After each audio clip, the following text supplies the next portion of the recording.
Riverside FM.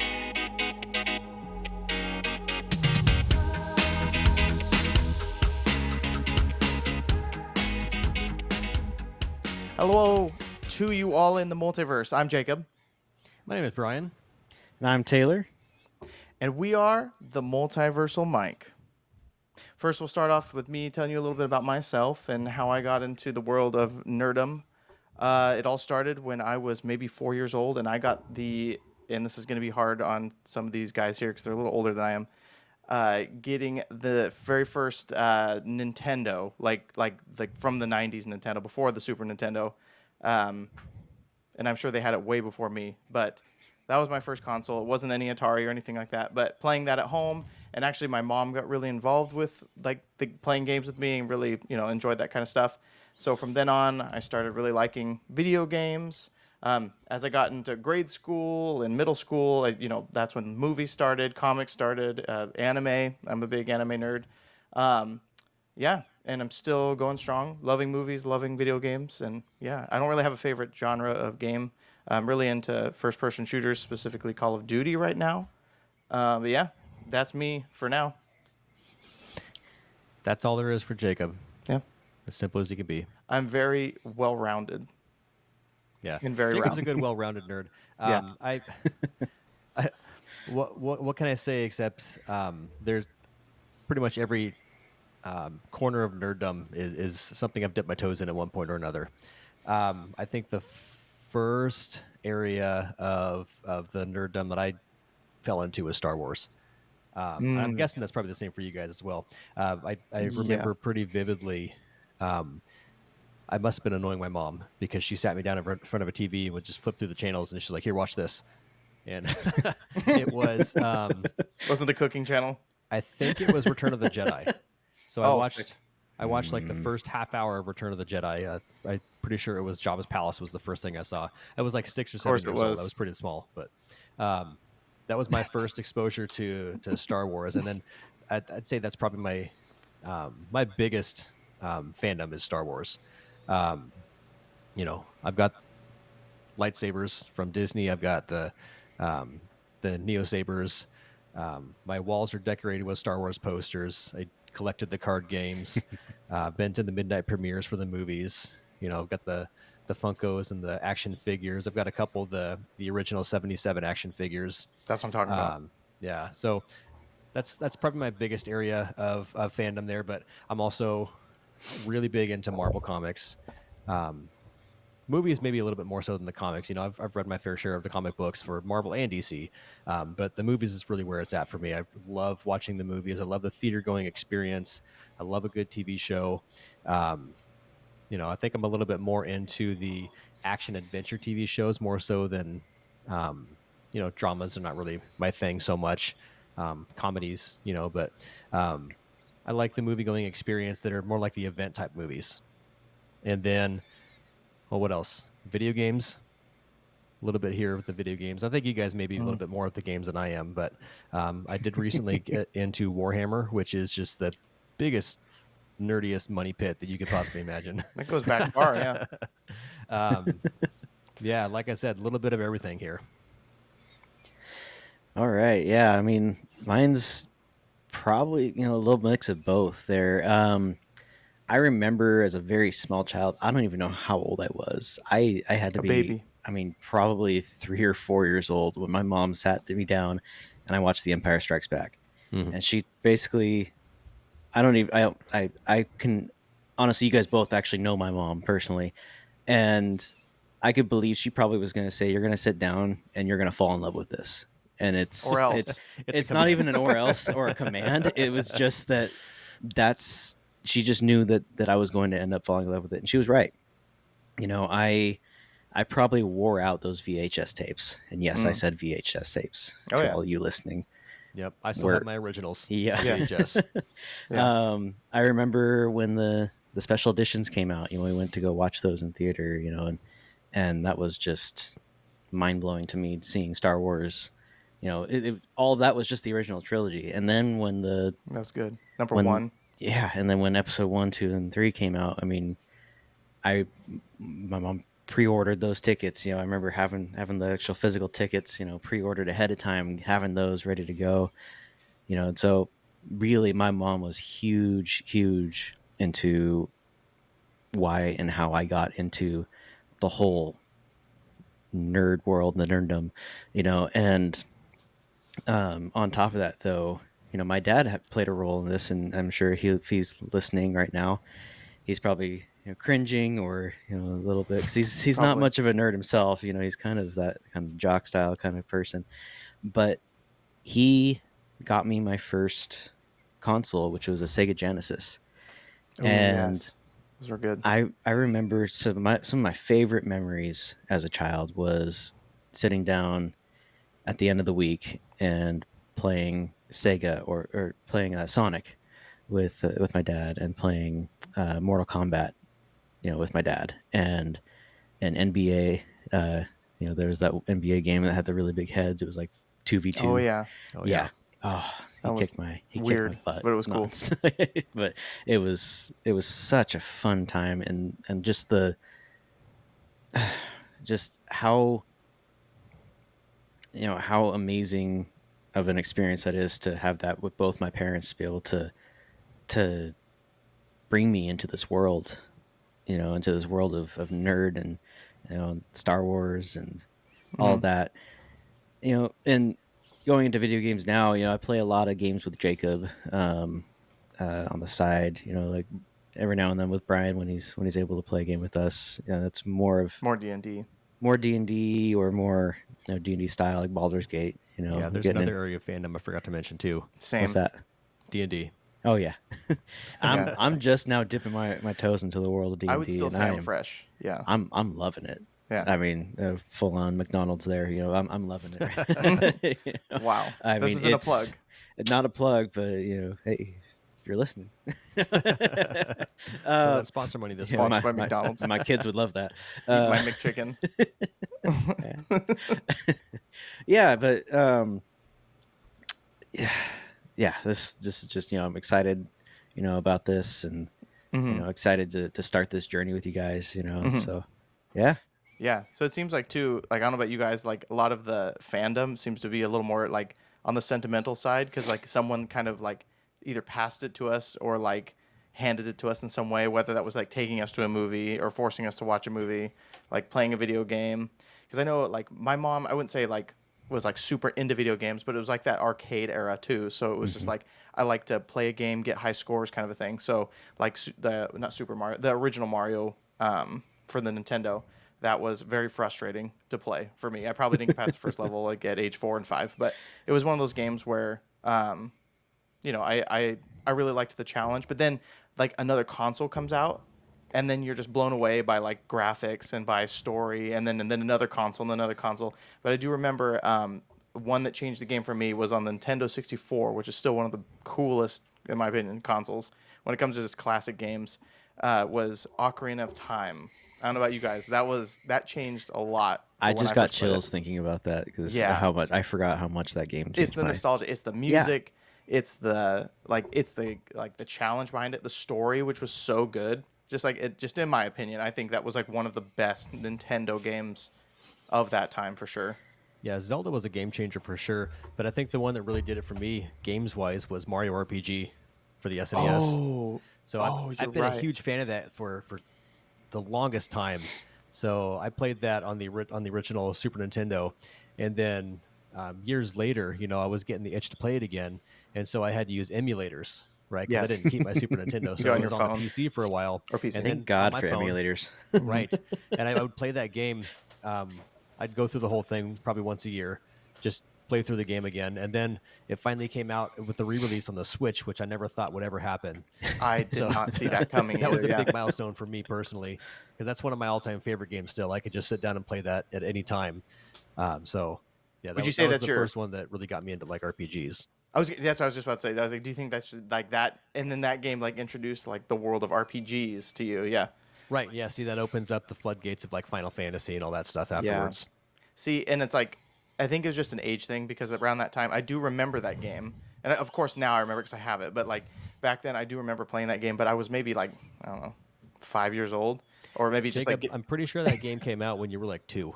probably, but I didn't play it until those because I can't play games at 2. But he still But played it. I do remember like playing it and just because I didn't understand it, like what was happening or like it was more of a frustration because I was like, hey, like how come I can't run up on him and hit him? And just like when you're at that age that you're just like, Right. I just want to button mash versus just strategically play a game. But yeah, I'm sure that was a game changer for you too, just like introducing this like turn-based thing. Was that like the first turn-based game that you can remember? As far as I can tell, I'm pretty Yeah. sure that was the first turn-based game. Yeah. For About you, me, Taylor, do you have any RPGs that you were the like, this was the well, best thing ever? I mean, I can't. The only thing I can say is Pokemon. I mean that's Yes. the only RPG game that I actually ever got into as a child. Yeah. I got so frustrated with other ones. I actually wouldn't play them. I'll be honest, Nice. and I was never and still not really a huge RPG Mm. fan. Blasphemous. I mean, And this right here. as you can tell, I could, from our last D&D campaign where I'm a druid, I turned into a bear and just started mauling the crap out of everything because Oh, that's what that's I just know how to do. character. That's lore. That's good. I like Right, that. right. But I see what you you know, mean. Yeah, you don't have much yeah, as control as you probably want when you're doing that. Like, I mean, it seems like the newer RPGs they seem to give you that a little bit more. yeah. It's still like some kind of turn base in some way. Like, I don't. Oh, what was that game? It's like something 33. It's like brand. It's like brand new, but they add like flow. Gameplay like fluidity to it too, so it like freeze frames, you choose what you want to do in the moment and it's like slowing down time and then it blasts into the move and looks pretty cool. But Okay. no, I know what you're saying though. Yeah, like just the back and forth and Hmm. then okay, I killed it, move in the next room, I ran into something, now I have to fight it again. Exactly. Yeah. Yeah. Yeah. Yeah. And I think that's one of the reasons too. Like I attached to RPGs pretty early on. Of course, before you could play online games. So, you know, Yeah. Super Mario RPG was first, and then I started to play some of the Final Fantasy games on the PS2. And then I remember somebody in my high school youth group was talking about Taylor. You know Jeff Weatherall. Yeah. He was telling me about Knights of the Old Republic on the Xbox. Okay. And it sounded like Yep. nothing I'd ever heard of before. And so I went and bought an Xbox specifically for that game. Yeah. And then, soon after that, it was Morrowind. And then, the rest is history at that Oh my point. gosh. Yeah, you're right. So No. it's for me, it's the single player games that I really attach to. Yeah. I played a little bit of Halo back in the day, but I never really caught on with the multiplayer games like I did with the singles. Yeah. Now the thing is, like, what's different about the game style, I guess, of like Knights of the Old Republic is the movement was different. So a lot of the RPGs, it was true turn based, right? And Mhm. so you go, they go, you go, they go. Whereas Knights of the Republic, you can move, and that was that. I think that's Mhm. why that was a different game for me. And on that, and why that game specifically, you brought that up. I didn't play it until I was well into my teens, but I was probably 15 when I first played it, Mhm. and I know the game had been out for quite a while at that point, um, and it just yeah, but that game does. I still find myself going back to it. I actually bought it on Apple Store just so I could play it on my iPad. That's Just- awesome. yeah, Yeah, you're making me feel old with those comments though, yeah. I know. Yeah. I'm sorry. because the game was out for a while when you finally played it, I and you think were so. 15. I I'm think pretty so. sure I was 15 and it was brand new. Probably. You're probably right. No, since we're kind of moving up in this like timeline of like nostalgia, like kind of hitting where you guys are Mhm. at right now, I think I was probably 8 or 9 when like the original Xbox, which came through other friends. Like like most of these consoles, I didn't have enough money to buy brand new. It was always like a generation or two behind. So like you were saying earlier, like the Super Nintendo, when you had it, like yes, I was just playing it, but it was just also because like just like it was expensive at the time. So like going over to a friend's house to watch them play, something. So my buddy Kyle, like I remember going to his house a lot, and that's what blew my mind about certain games. He'll show me what he was doing, and then I'm like, let me try, and that would just suck terribly. And he's like, you know what? Let's just make your own account or your own save so you don't ruin mine. But yeah, so Morrowind, and then yeah, Knights of the Republic, which I like. I was a huge fan of Star Wars. That's funny. You guys were all mentioning like which movie you had. I also had Return of the Jedi. For some reason, just that one. Maybe the other ones got lost. But Yeah, and that's what got me into like. So when I finally got to Knights Republic and like just learning the lore, where my buddy was like, "Oh, this is like thousands of years before," and I was like, "This is the greatest thing ever," and, and you could customize your lightsaber. I was like, "What? This is crazy!" Like I think it was the customization of that game that really got me. Like I was like, "Wait! You can like there's different armor, and you can like oh, this is insane." But yeah, and then Morrowind, which I got overwhelmed with so quickly. Like you get to that first place where you look in the barrel, find the ring. It's just like it's all like played out the same way. Like if you know where to look, and I get to a point, and I'm like, I don't know what to do next.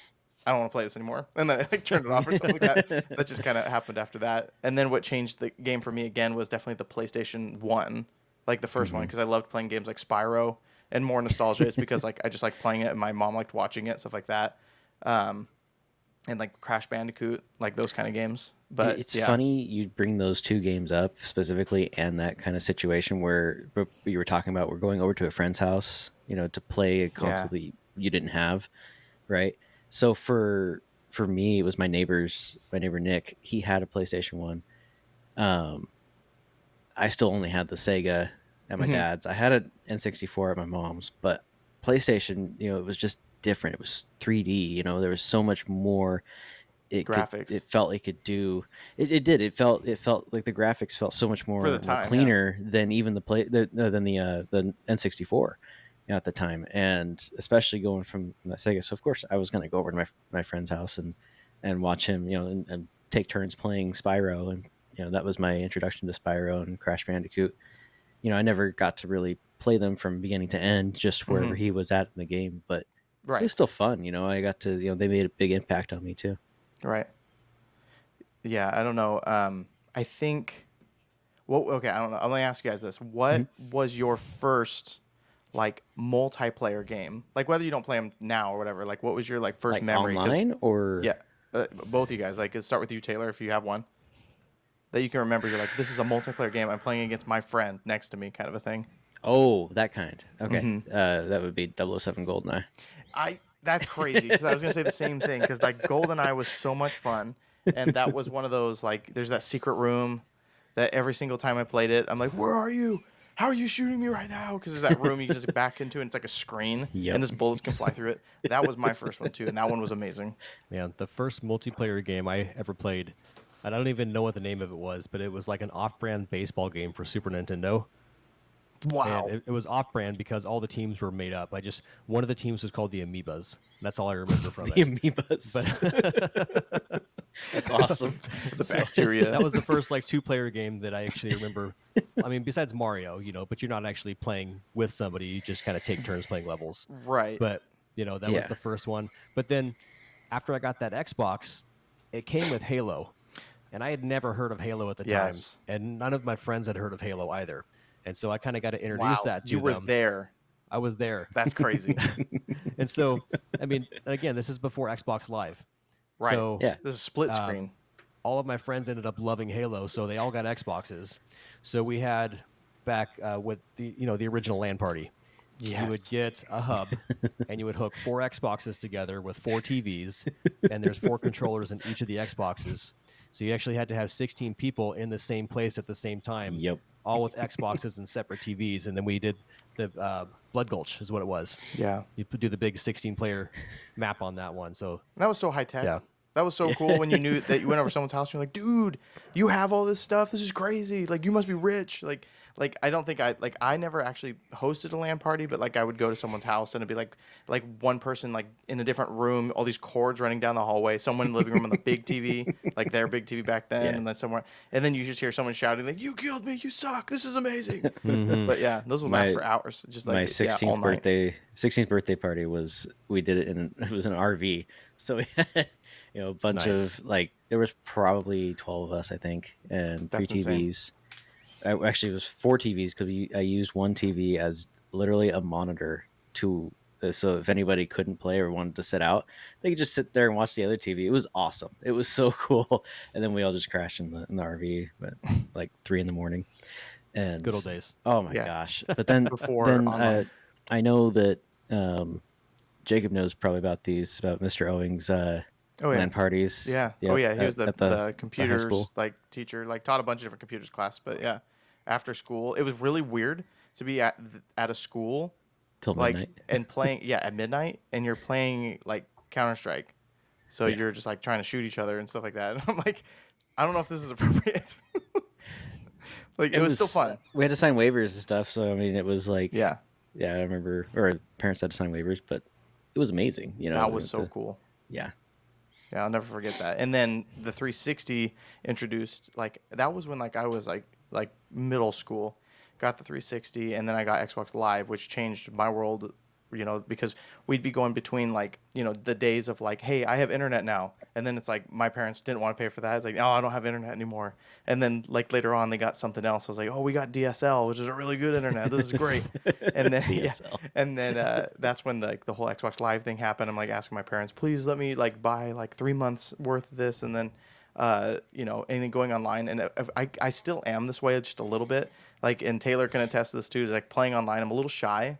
Like I don't know why. Like I'm not shy in front of people, but when it comes to like games, like it's just because everybody's talking at once, so you're just kind of like, oh, I'm gonna like just shut down a little bit. So people are going like, who's this guy? And I'm like, oh, super intimidated. I'm like, mute everybody. There, that's so much better.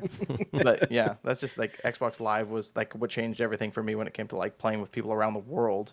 Because you're just like, oh, where are you from? Where's it? And that's of course the most toxic lobbies in the world, where like Xbox 360, people call And names it that was we definitely awful. can't repeat at all. Back in the early 2000s, Oh, it was just the worst. so Man. I Yeah. didn't get my first like online, it's like console, so the Xbox 360 for me, until my freshman year of college. Okay. Just because I just didn't have the money, and finally I had a job, I had enough money, and bought one. Bought Xbox Live, bought my Black Ops 2. That Yeah. was my first like introduction to true online gaming, and totally different, and definitely got my butt Completely. kicked a lot, Yeah. and but it introduced me to this whole new world of all these people, and I'm actually the opposite of Jacob in that, Yeah. in real life, I'm actually kind of shy, kind of quiet, but online He opens up. I open up, and I'm a totally different, I introduced, so even just like just like on Friday we were playing, and I introduced this group I've been playing with on They're cool. PC, and there was, how many of us? There was at least, Like 7 or 8 at a there was like time. seven Just or a eight couple people of coming in us. and out. Yeah, exactly. Just seven or eight, all playing Call of Duty all at once. And I mean, one of our friends got a little over the top, but I mean, it was still awesome. Just, Yeah. and they enjoyed it, and it was just cool. It's like all these people from different places, getting together. It's just It was a vibe. it was a vibe for sure. Yeah. No, like at least like at high school. So Black Ops 2, that was a huge deal because like back in the days of like it started of course dying down, but it was still pretty big to do like midnight releases. You go to Mhm. GameStop, you wait outside, and you buy a game. Same with like Halo Reach, those games like that. Mm. But Black Ops 2, I remember people talking to each other, going, "Hey, we're gonna skip school, like for 2 days, and we're gonna play this game." My mom wouldn't let me do that, no way. But like I can't believe they got to do that. Looking back, I'm like, they literally sat at home all day and played that game while I had to do homework and do Oh, schoolwork. just wait. Yeah. When Skyrim came out, Oh, 11/11/11 was the release date, and I had saved up a week of vacation for my job. I took an entire week off. That's I bought awesome. that I game love that. on the midnight release, and I played it nonstop for 7 days, Oh Jeez my and it god. was Louise. maybe the best week of my life. Yes, I remember that too. Not like with you, but I remember when that game came. Like my youth pastor bought it night of, like, and he was like, "Guys, like, I have it." And I remember the next day, like, we all came over to his house, whatever, and he had like like a flaming spell and like an ice spell in 2 hands. I was like, "This is so crazy." He's like, "Watch this combine." So I was like, "What?" Like, Mind blown, yeah, right? that was like one of the coolest things about that game. And No, yeah, nostalgia is a powerful drug for sure. And we could talk all night about this stuff, but Yeah. yeah, we wanted to use this kind of episode 0 to kind of introduce ourselves, let you know, for anybody that's wanting to check out this podcast, kind of who we are, what makes us tick. And, if you like what you hear, we're going to be just hanging out and talking like this with a bunch of different topics. We're going to be talking Star Wars, Marvel, all the nerdy stuff that we mentioned earlier. So check back in with us and subscribe to us if you're watching on YouTube. If you're on Apple Podcasts or on Spotify, make sure to put us onto your list so that you get all the future episodes when they drop. Social media and all that stuff coming soon. We're still brand new to this, so stay tuned. But we hope to see you guys again. I just want to say thanks for hanging out with us. We'll see you on the next one. Bye-bye. Bye.